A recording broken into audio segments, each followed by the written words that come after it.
Welcome to the Newark Regional Business Partnerships Engage and Exchange podcast. Join us for business insights and meaningful conversations with NRBP's member organizations. Thank you to our podcast host sponsor, the Martin Tuchman School of Management at NJIT. Additional support for NRBP's Engage and Exchange podcast is provided by PSEG and LISC New Jersey. Hello, I'm Ferlanda Fox-Nixon, President and CEO of the Newark Regional Business Partnership. We are the premier Chamber of Commerce for the Greater Newark region. Our guest today is Jorge Cruz, Executive Director of LISC New Jersey. Welcome. Well, hello, George. Hey, hi, Ferlanda. Welcome, and thank you for joining us today. I appreciate the invitation and opportunity to be here today. Thank you. And we like to start off by learning a little bit about yourself personally. So why don't you tell us about your background, your education, anything you want us to know? Oh, sure. So, I'm a Jersey guy, born and raised in Perth Amboy, predominantly Latino community, about 80% at this point. Second generation Puerto Rican. From Perth Amboy, went on to Trenton State College, to graduate from there. And I guess my 30 years of professional life, I started wanting to. I had an interest in politics and got involved with local government and got tainted pretty quickly about the world of politics. And at the same time, while working for local government, I learned of these things called nonprofit organizations, right? And became pretty passionate about the sort of work that they were doing on the ground, and found myself for the next decade and a half working largely on the nonprofit side of things. Working with in a good part with housing and community development organizations.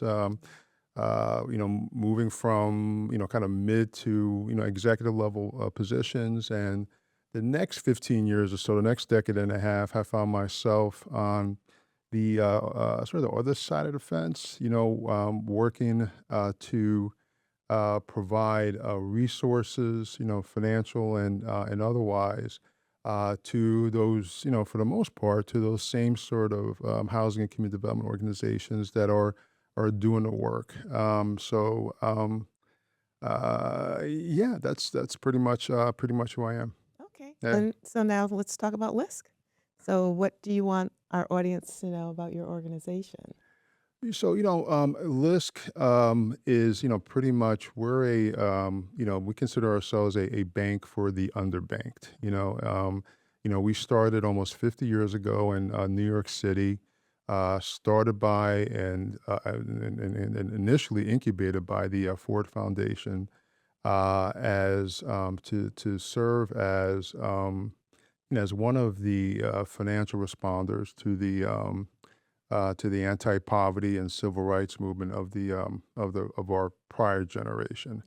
And from that initial office serving the 5 boroughs and with an initial almost exclusive focus on affordable housing, LISC has then secured designation as a federal community development financial institution, a CDFI. Oh, excuse me. So we're now one of, I think there's close to 2,000 CDFIs across the U.S. At this point. But over our nearly 5 decades, we've grown to be the largest CDFI in the U.S. So from New York City, arriving in Newark in 1986, so 40 years ago, we're celebrating 40 years this year with our work here. Thank you. With our work here in New Jersey. We have all told, established 34 field offices across the U.S. We're serving pretty much most major U.S. markets. And when you add the work of our rural team, our rural team alone serves something like 1,400 rural counties across the U.S., plus a couple U.S. territories, Puerto Rico and Guam. We're covering much of the U.S. footprint. But I think also important to know, though, while housing was our focus, we decided that we needed to address these other subsets of the work that affect, the communities that we care the most about. And frankly, I should say that, to that point, the communities that we care the most about are those communities that are most historically challenged, right? Those are the communities that we spend all of our time and our resources in. But we realized that we needed to focus on some other, subsets of the work. So housing is still very much our sweet spot, but we have since diversified our work to 9 distinct but interrelated areas of focus, including economic development, right? So a lot of our work, and this is where we've had the opportunity to work with leaders like you, Philanda, and amazing organizations like the Partnership to figure out, what sort of resources, what sort of supports need to be brought into, our more underserved, under-resourced businesses. So that's who we are, and work here in New Jersey started entirely focused on Newark. But the last 7 years, we've been able to expand and streamline the work. At this point, we're covering the entire state of New Jersey, but Newark is still very much our focus. So, what types of support do you provide to the community? So, we look at it from a couple of standpoints. So, first is, there's direct support, right? So, direct support in terms of a whole suite of financial products and supports directly to businesses, organizations, ranging from working capital to project level support. Then there's what we refer to as sort of ecosystem building support, right? And directing our resources to those organizations like the Partnership that in turn are working closely with the same sort of businesses and organizations that we care about. So we look at kind of combining, blending those supports, right? Supporting the direct business owner, the direct organizations, the direct project at that level of support. But we also want to, sort of intermediary to intermediary approach, right? We want to make sure that our organizations that are developing and working with our businesses are provided with the sort of supports and resources that are needed to sustain and grow, those sort of supports. And nonprofit organizations are included in kind of your client base? Oh, very much so. And pretty much from day one, we view the nonprofit sector, as one of the most crucial responders in good times and in bad times, in addressing a whole range of needs and challenges that affect our neighborhoods. Much of our time and focus is on the brick and mortar, the housing supports. But we realized quite some time ago that there's a sort of sphere, there's some resources that need to surround need to surround organizations to enable all families who are struggling to get to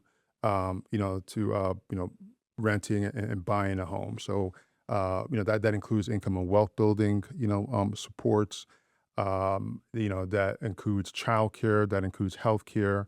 And that's where we've, decided that, we need housing, the real estate part of it is important, but we got to address these other subsets of our focus almost at equal standpoint. And our nonprofit partners are leading the way. They're doing the work right on the ground. So we want to be sure that we can help, sustain and support the work going forward. Yeah. And so, what are you particularly proud of that you've done during your tenure or the organization's multiple decades here in Newark? So, it ranges from, what's interesting is, I would look at it from both how we have lifted up, certain individuals to organizations and projects, right? Because we do take kind of people, place, population, pretty seriously. So someone like, for example, yeah, I don't know if you're familiar with Siri Morris with MCI Construction Management. Siri is a young man of color who we met over 10 years ago, who was just at that point sort of an up and comer. He was largely in the construction management side of the work and was just beginning to enter the world of development. Mostly in the affordable housing side, but even looking at commercial development. To be a part of Siri's journey, from that point to where he is now, where frankly, he's one of not just Newark or New Jersey, he's a regional leader when it comes to real estate development. So kind of, when you ask the question, what are we are most proud of? I think we start there because, in this case, in Siri's case, it's building his capacity, his company's capacity to in turn have that sort of sustained impact in the communities that we care about. So that's how we, I think, a large part how we define our success. So trying to string together not just what we're supporting, but who we're supporting, because frankly, that's where we see the most sustained impact and in Newark and other communities that we care about. That's great. So now a tougher question. What are the challenges that you face and continue to face? Well, it's I mean the obvious challenge at this point is facing a federal administration that has put pretty much a complete halt. Well, forget challenging democracy, right? But pretty much put a complete halt on some of the progress that we've made in being able to direct a mix of government and private sector support to address housing, business, and all sorts of market challenges. I think, but I think at the same time we got to look at what at the state level what New Jersey can do better. And not be, exclusively reliant. I know what's happening in DC certainly affects our budget, certainly affects our markets, affects everything, right? But I think New Jersey can be better in how it distributes its resources. So, for example, there's a longstanding program, almost 30 years old, the Affordable Housing Trust Fund, right? It sits at the Department of Community Affairs, and forever and a day has been underreported. The source of revenue for that program is our realtor transfer fees, right? And we know that since that program was created over 30 years ago, going back to the mid 90s, that there's over $100 million of realtor transfer fees that goes into the state budget. And I'm being really conservative when I say that. And the law that was created to develop that program says that there's a certain formula that money needs to go directly for affordable housing. But over the years, the state has decided to redirect and transfer that money for other purposes, right? And as a result, we haven't seen the sort of production of additional housing that we've needed, and that's why we've seen in the 2000s there's been a drop off in the supply of housing overall, but in particular when it comes to affordable housing. So, when to the question of challenge.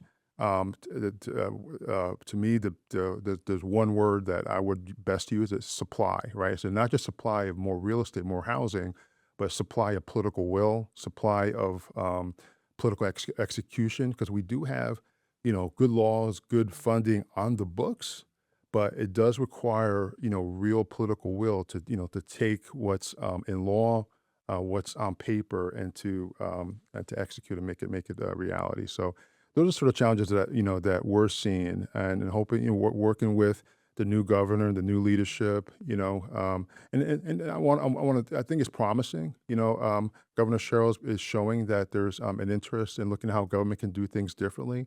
Moving a guy like Evan Weiss over to NJIT. Evan, and I know Evan Ferlanda pretty well. Evan's a guy that is pretty progressive in his thinking. He kind of thinks outside the box on how government can work. So I think at this point, New Jersey has to figure out what can we do at the state level, right? This, what's happening in DC is not good. It is not good, but it's not going to change much, right, for the next 3 years or so. So So what can we do at the New Jersey level, blending public and private sector resources to address our own challenges? Is there a particular program you'd like to discuss today?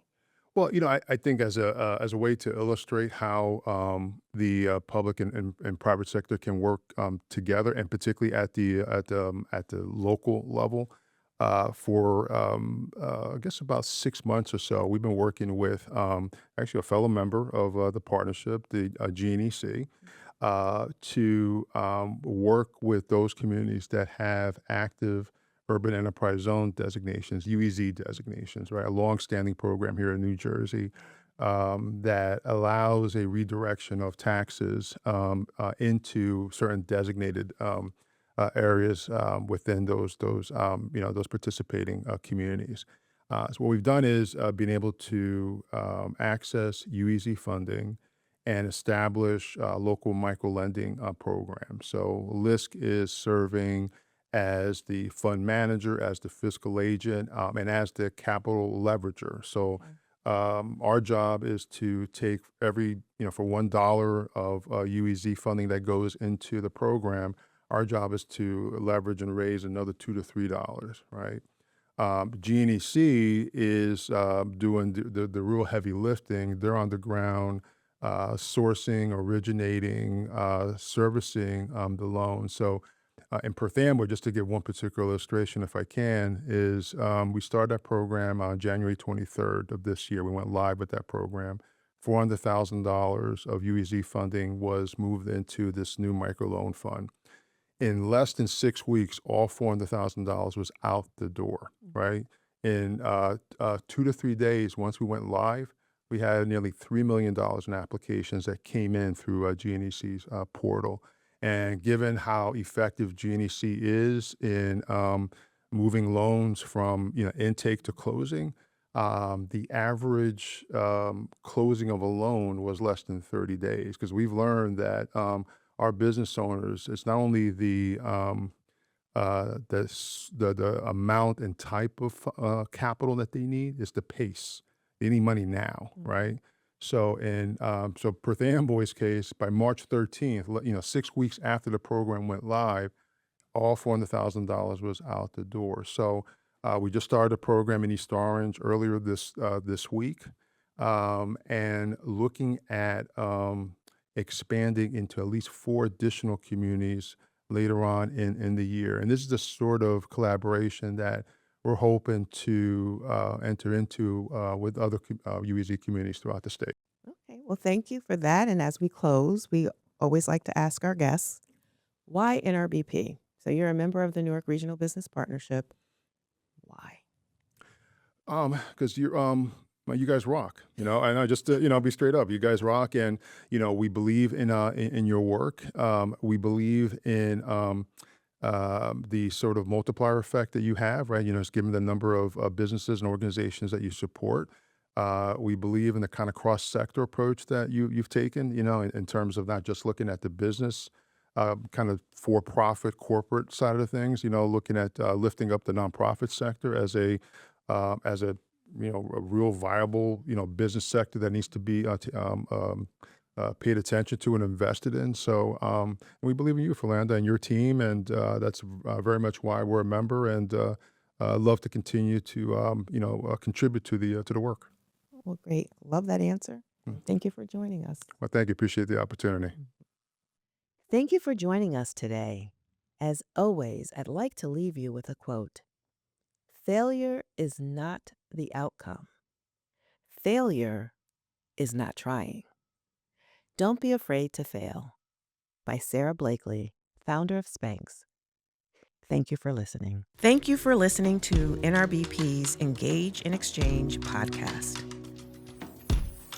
Tune in next time for more NRBP member organization insights.